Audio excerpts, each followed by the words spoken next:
Welcome, everyone, to Voices of NCAJ, the podcast for the North Carolina Advocates for Justice. I am Amber Nimocks, your host and Director of External Affairs for NCAJ. Before we get started, I'd like to thank today's episode sponsor, Advocate Capital.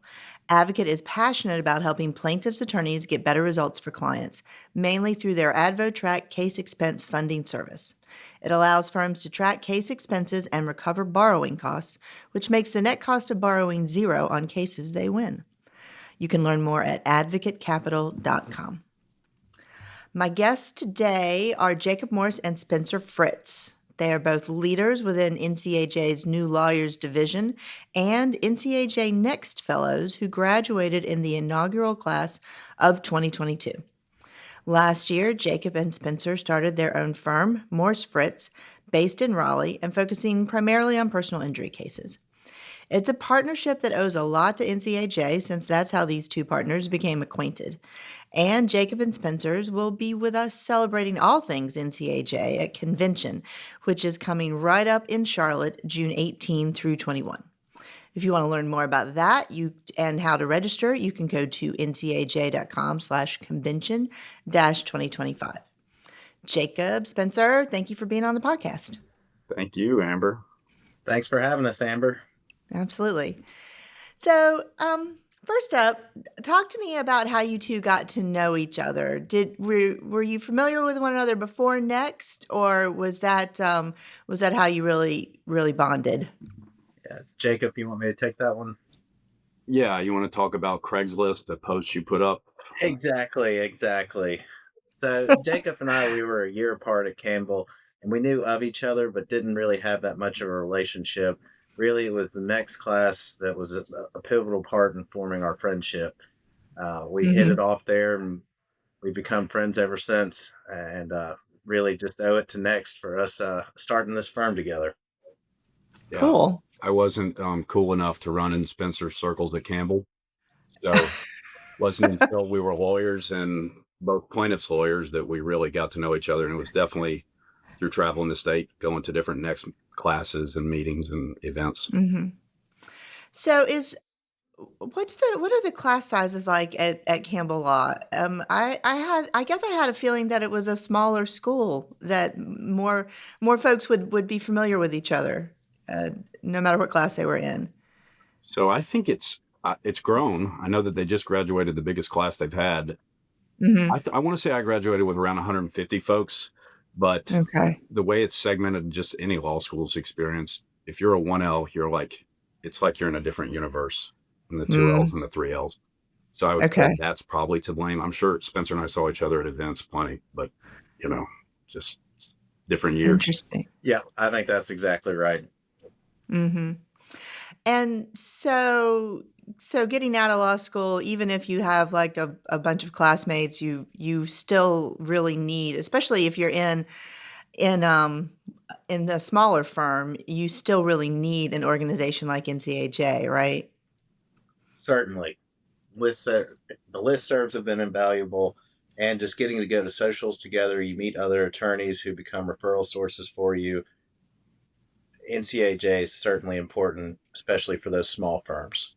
Mm-hmm, mm-hmm. I would add, today's not even over, right? We're halfway through the day, and I think I've been on the phone already with 2 or 3 other members across the state. One was trying to refer us a case. We'll see if that happens, but also asking questions, and we share some cases with folks too. So yeah, it's I don't think we would be doing this the way we're doing it without it, frankly. Oh, that's great. That's awesome to know.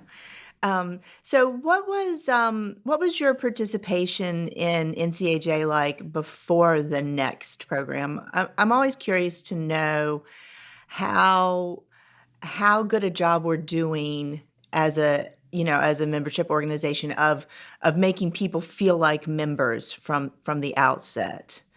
Where were you each practicing, and how did you come to NCAJ and then Next? I'll lead on this because my answer is more boring. I was minimally involved before Next. I was a member that read the emails, and that was about it. So you do read the emails? I do read the email. Good. All right. That's good. As a person who sends a lot of those emails, I'm happy to know someone is reading them. That's right. It's funny, actually. I went to NCAJ's Professionalism for New Attorneys CLE, even though I was not a member of NCAJ, and I actually worked for a firm that I wouldn't have been allowed to join NCAJ, but that was an open CLE. So one of the first experiences I had with NCAJ was like my first year as a lawyer, or first month as a lawyer, I should say. But other than that, I had almost no involvement before Next. I applied to join Next like 6 months after I became a plaintiff's lawyer. So yeah. And how many years were you practicing before you decided to become a plaintiff's lawyer? A little over 3 years. Yep. I was doing commercial litigation at a great firm here in Raleigh, and then got an opportunity to go represent people when they needed it. So that's what I did. Cool.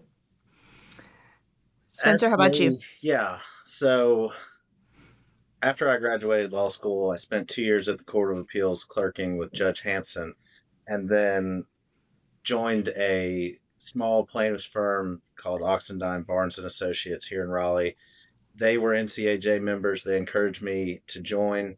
I did not know anything about NCAJ at that time. We worked closely with Kristen Baytall, who's a well-known NCAJ member, very active, and she actually convinced me to join the professional negligence section. So I was, at that time, let me think about it, legal affairs chair. And then I joined the next program. Okay. And so for folks who don't know, and that's probably a lot of folks, what was the next program like for each of you? I mean, it's generally in its most simple definition, it's our leadership program for new lawyers who are, I think it's 15 years or under, or maybe it's 10 years. Anyway, it's our hope. And the goal with the program is to hopefully get younger lawyers more entrenched in the organization, and also to try to help them build their leadership skills for being involved in Next or for being involved in NCAJ and any other organizations that they want to do. What was it like for each of you? Yeah, I'll go ahead and take a first stab at that. Really, two things for me. First, professionally, it allowed me to grow within NCAJ and take on more leadership roles. I think since Next, I've had the chance to be membership chair for New Lawyers Division, vice chair, and I'm the current chair for New Lawyers Division. And then I am the immediate past chair of the professional negligence section. So it's really allowed me to skyrocket into leadership. But the class itself, it really gave me the opportunity to have some great, meaningful connections. I mean, we have some great friends from our class. We still have a group chat that probably there's too many texts on it, not related to law, but it's a lot of fun. And so I'm still really close with all of them and looking forward to seeing all of them at convention as well. Cool.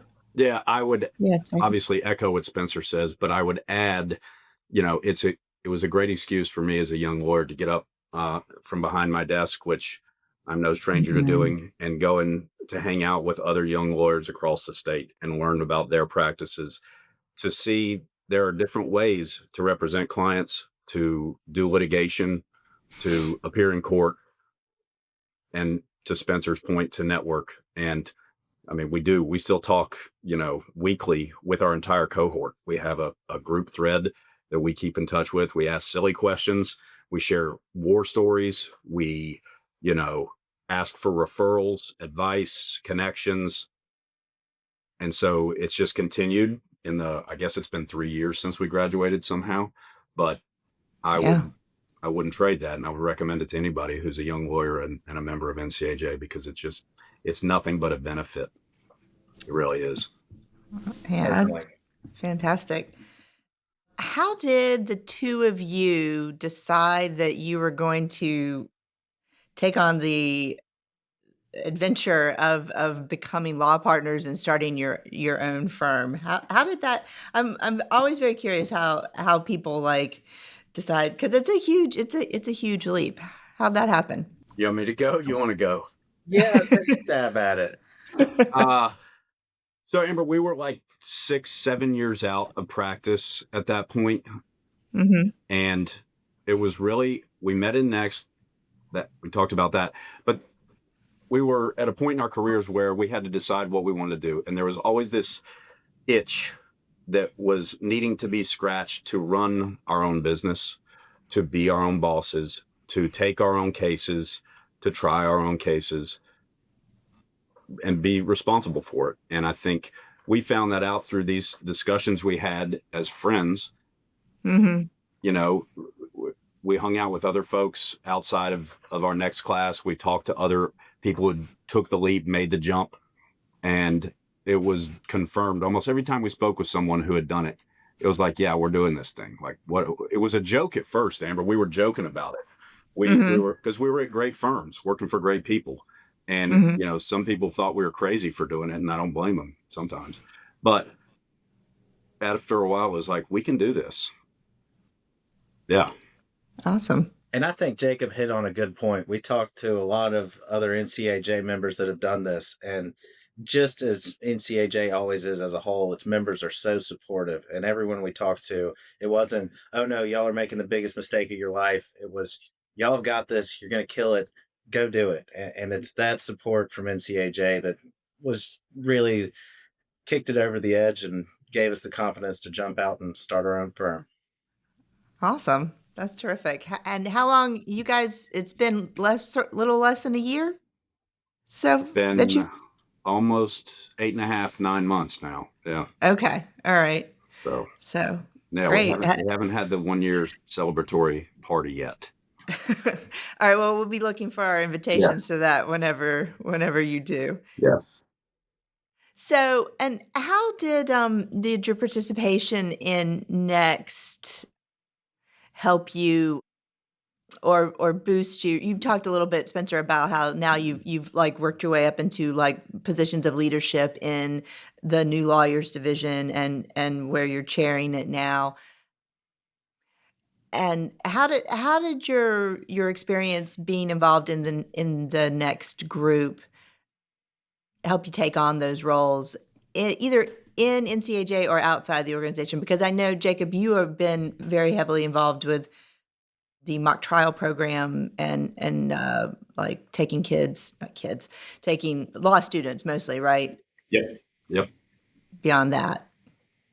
I think one of the things the Next program does a really good job is teaching you how to be a leader, and it gives you the confidence to be a leader. We spent a lot of our classes focused on those.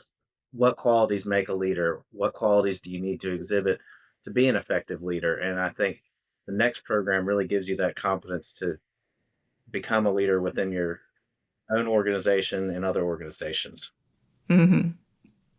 Right. Yeah. Jacob, what was similar for you? Well, I think at a very basic fundamental level, I wouldn't know half of the opportunities to be a leader in NCAJ if it weren't for Next. I wouldn't even know what doors to knock on. So, right. You know, one of the classes we do at Next is we go and we actually get to sit in a Board of Governors meeting. We get to observe committee reports and, you know, think sessions and you name it, bylaw changes. We didn't know half of that existed. And I think that's kind of something that we probably take for granted, but I remember that being very eye-opening for me. Yeah. So my mock trial participation is actually a little different, but I do serve on the North Carolina High School Mock Trial Program's Board of Directors.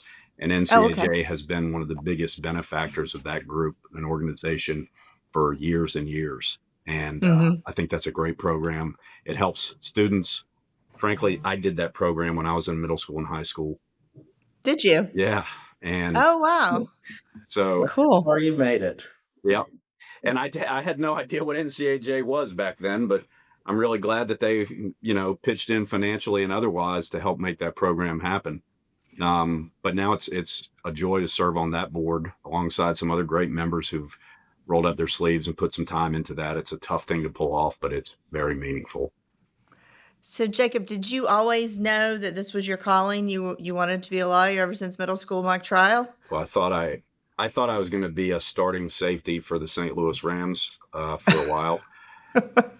That didn't happen. I was actually, it's funny. I hurt myself playing football, and I had a buddy whose father owned a law firm, and he invited me to go do a mock trial program. And I was like, hey, this is kind of fun. And I really loved it. I kept doing it through college and law school. So I knew I wanted to be a trial lawyer. I knew I wanted to be in the courtroom. I knew I wanted to do trial work and represent clients like that for a long time. Too long. Embarrassingly long, probably. Spencer, was this always your calling? No, mine is the complete opposite. I went to undergrad thinking I wanted to be pre-med and be a doctor, and saw a movie that was about lobbying. I was interested in it, switched majors, worked for a lobbyist for about a year and a half in undergrad. Figured out I didn't like the lobbying aspect as much, but I did like the legal side, and ended up going to law school. And law school is another similar trajectory where I went never thinking about being a trial lawyer, thought I would do corporate, and given Campbell's advocacy program, I switched. I had a good internship with the Court of Appeals, really fell in love with that, and that's what led me to the trial side of things. But no, I did not think I was going to be a trial lawyer from birth like Jacob. So this is a question I had not posed to you guys before we started talking. So if nothing comes to mind, that's fine. But so you've been at this for 8 or 9 months running your own firm. Obviously, you have plenty of years of experience before that. But what are the things that you've learned so far in your first year or so on your own that have surprised you the most? Anything come to mind?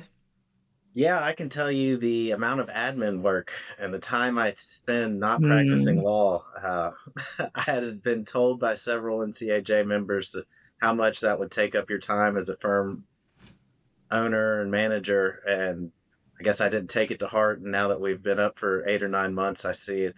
There's a lot more than just practicing law with starting a law firm. Right. Tons of other things, which some of it is fun to be in charge of. You know, you get to pick, what does this look like? How are we doing this? What's our forms? What's our procedure going to be for things like this?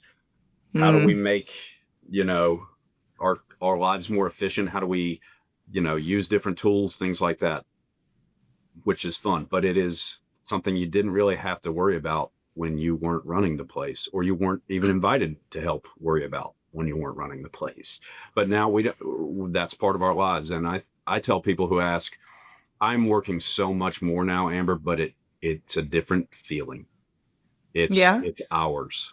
And that's kind of cool. And it's scary. It is the highest of highs, and it can be the scariest of scary moments.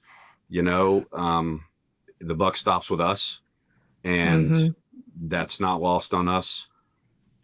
But there's been some really rewarding experiences too, where it's funny. Our first case that we settled probably a month into practicing or at our own firm was a case that we probably wouldn't have taken 8 months later, but the client was great. And we probably spent 4 times the amount of time we needed to prepare for this mediation. And we were over-prepared. We were anxious, frankly. And we settled the case. And the client was thrilled. And we kind of just looked at each other and was like, we can do this, we can do this. It might take 4 times the prep work than it should. And the next time it won't, right? And the next time we'll do some things a little differently, frankly. But that showed us we could pull some of this off. That's great. That's great. So what do you guys do when you are like trying to leave the pressures of the buck stopping here behind? What do you do to unwind? How do you get away from the stress? Well, Jacob, where are we going this weekend? Yeah, we're going to see a concert in DC. I'm a big Dave Matthews fan. So okay. I know there might be a couple listeners on here who are also big fans, but we are going this weekend up to DC. I kind of twisted Spencer's arm into tagging along. So we'll do some sightseeing. I love going to live music. It's that's just a blast for me, and it's a great way to unplug, where the only thing you have to worry about is what song are they playing next and whether you've heard it before, and how long is the beer line if it's time to go get another beer. So for me, that's one of the things I love to do. And I mentioned mock trial. I coach a ton of trial teams at Campbell Law School. It's something I do for fun, frankly. It's volunteer work almost, but that's something I love to do outside of our practice as well. It's a way to give back, but I also get to stay really sharp on evidence, courtroom procedure, things like that sometimes you get rusty on. So yeah, okay. Spencer, how about you? When you're not like accompanying Jacob to outdoor stadium shows? It's the same thing. I like to go to a lot of concerts too, just trying to get outside, get some fresh air. I think that's so important. I try and walk daily and just clear my mind and put the practice of law away for a minute and just step outside. That's always been really important to me. Do you walk with headphones, or do you just take them out and just listen to the world around you? A little bit of both. Mainly I've got headphones on, and I'm more of a country music guy, so I'm listening to some country, not Dave Matthews, but I have convinced Jacob to come to one or two country shows before. Oh yeah? What country shows have you gotten Jacob to get to? You made it out to, where did you get to last year? Well, we went to Eric Church. That was a good one. Okay. Fun. Yep. So you guys keep each other diversified in terms of exactly country and Western. There's usually a period of time in the car where it's like, all right, dude, you got to give me a break here. It's my turn. Whoever drives gets to control. Cool. So both of you are registered to attend convention, which is, in about, by the time this is up, it'll be next week, I think. It's very soon. And obviously, you're both crazy busy with the new firm and everything else you have going on. Why are you both taking time to make it to convention this year? I'll take a stab at that one.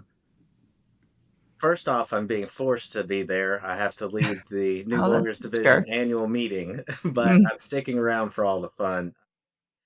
My first convention was in Charlotte, and I look forward to it every year. It's just such a great place to meet new attorneys, network, and then catch up with old attorneys. The CLEs are always fantastic. The parties are fantastic. I mean, it's just a lot of fun, something I look forward to every year. Cool. I think it's a no-brainer if you can get there. It's like you get to spend 2-3 days just immersed in the stuff we do with people who might know more than you know, who are great fun, who are friends you've only been able to connect with virtually or over the phone for the last year. And I think you invest a lot of time in these things over the course of the year, that it's kind of like the celebration of what you've done for the past year, the success you've had, the help you've given, the help you've given out, the work you've done, like Spencer's work as chair. All those things would get to be celebrated, but you get to learn to some of the best CLEs. It's the wizards, it's the professors of our groups who volunteer to speak on things that we are desperate to learn, and you don't get that anywhere else, in my opinion. I think it's pretty hard to replace that. Cool. Yeah. Cool. That's awesome. Well, that's great to know that it feels like a celebration, because we definitely, that's the vibe we're going for. So good to know. Yeah. Well, I guess I will see you both in person, face to face in, less than a couple of weeks at convention.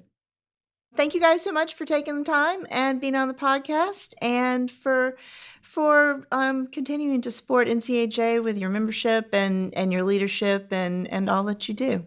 Before we go, I'd like to thank our Circle of Leadership program sponsors: Brown Moore and Associates, Edwards Kirby, Henson First, Johnson and Groninger PLLC, the law offices of James Scott Farron, the law offices of John McCabe, and Whitley Law Firm. These firms are supporting NCAJ's mission as founding members of the Circle of Leadership at the gemstone level. Find out how your firm can join the Circle of Leadership at ncaj.com/circle-of-leadership. Thank you, everyone, for listening. If you have not already registered for Convention 2025 in Charlotte, that's June 18 through 21, go right now to ncaj.com/convention-2025 and sign up. We will see you there.